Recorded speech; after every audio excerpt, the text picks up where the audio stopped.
Michaela, and you're watching Respect the Hustle. Today we had the opportunity to converse with some of the Bernie Sanders campaign team that came and talked to some of the students about the campaign right now, and also the HBCU tour that they have. So we just want to say thank you so much for educating us, and stay tuned. Stay tuned. I work for the Sanders campaign, but I've always respected the hustle. You watching Respect the Hustle right now.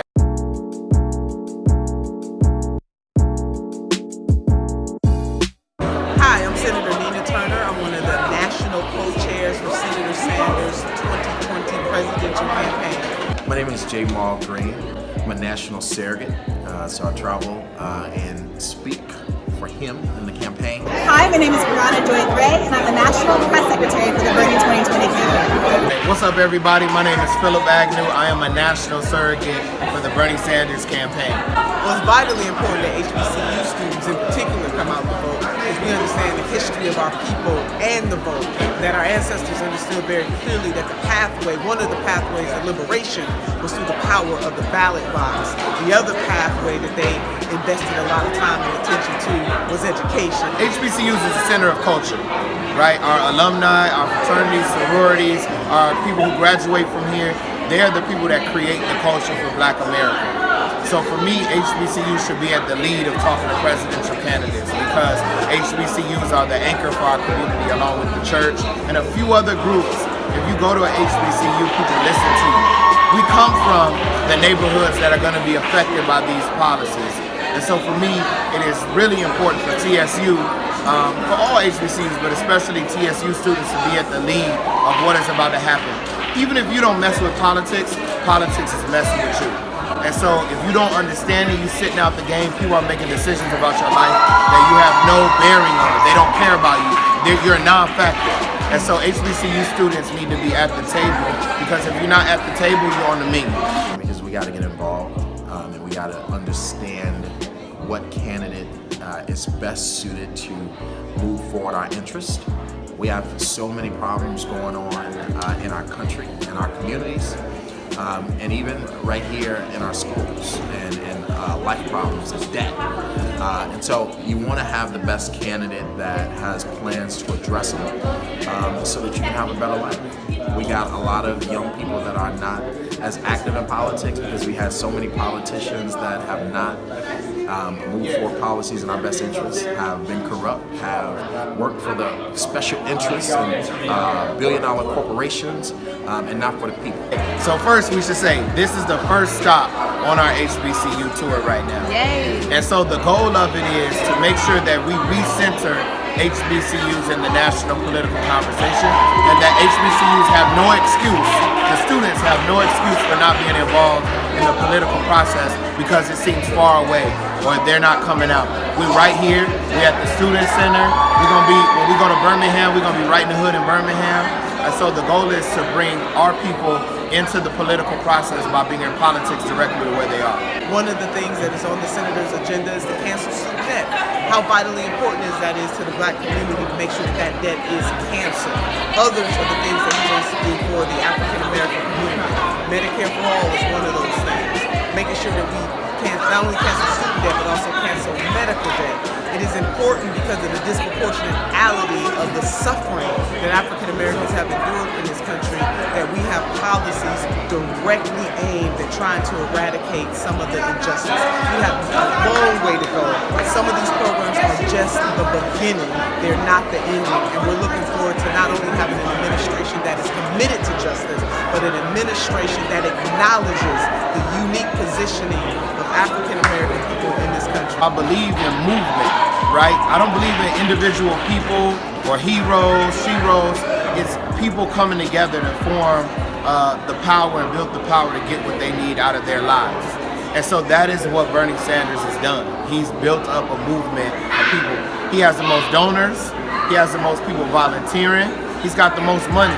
And they're all coming from everyday people. The average donation is $15, right?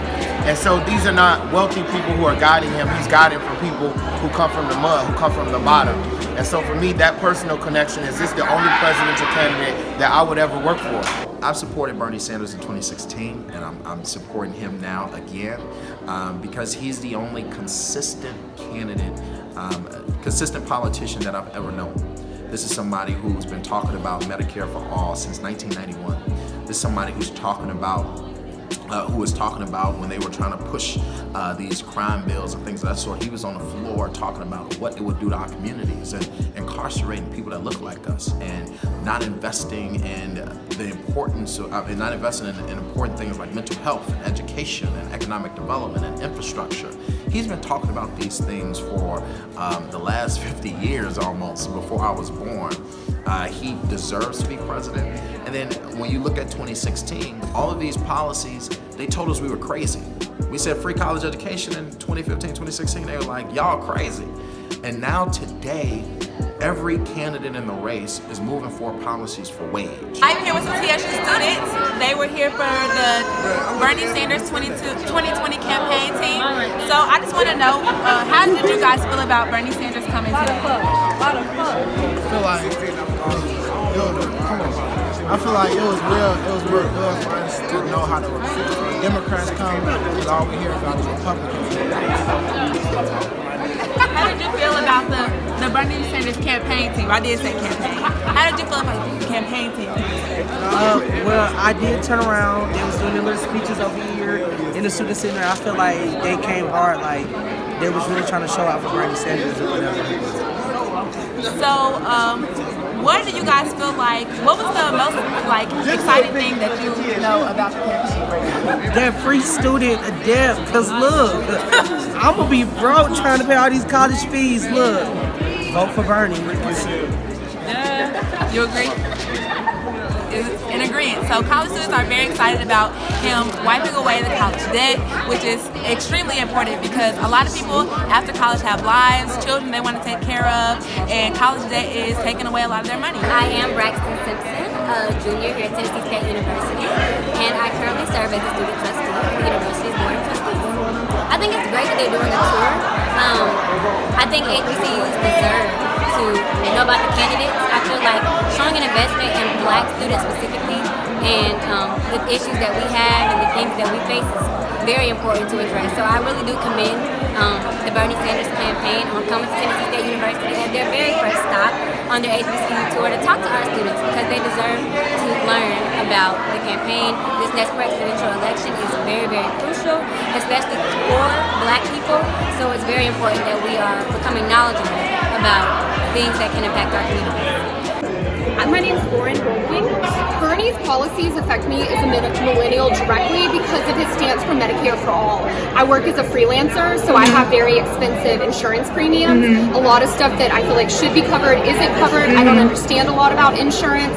And what actually baffles me is I went and it's cheaper for some lab work for me to pay out of pocket as opposed to going through my insurance. So I'm paying my monthly insurance fees and then I have to go and pay out of pocket for other stuff because it's more cost efficient. Well, actually, I was a 4-year voter before. So in 2015, before then, I just voted every 4 years. I never voted in anything locally. I didn't know much about local politics, even much about national politics. And I heard Bernie Sanders speaking on television, and as soon as I heard him speak, I felt like he was speaking to me personally and inviting me into the political process. And so I reached out, I met some people locally, and then as soon as I got connected with a group, I started canvassing, I started phone banking, going to debate watch parties. I organized in Nashville with Our Revolution Nashville in Middle Tennessee. We're on Facebook, and right now we do weekly canvasses. So every Saturday we're out, we go to different neighborhoods, we knock on doors and just have conversations about the election, seeing how people are feeling, making sure they're familiar with Bernie's platform, if they have any questions, and then the most important thing is making sure they're registered to vote. Go to BernieSanders.com to find out more about the candidate and the issues. You should also download the Burn app. That's the BERN app. It will let you know what policy issues we have coming out. It'll let you know what events we have around the country. And we'll also soon start pushing through various social media outlets that we have. I run the podcast for the campaign. It's called Hear the Burn, BERN. You can listen to it, download it on wherever you watch your podcast, or also watch it on YouTube. We're super excited to get some answers and to talk about politics because that's something that we don't necessarily get to talk about a lot as college students and something that all of us may not understand. So we really appreciate it and here's some clips for you. And you know, I'm really glad, I'm sad we don't got the Atlanta Classic no more. But family play TSU. We will whoop y'all.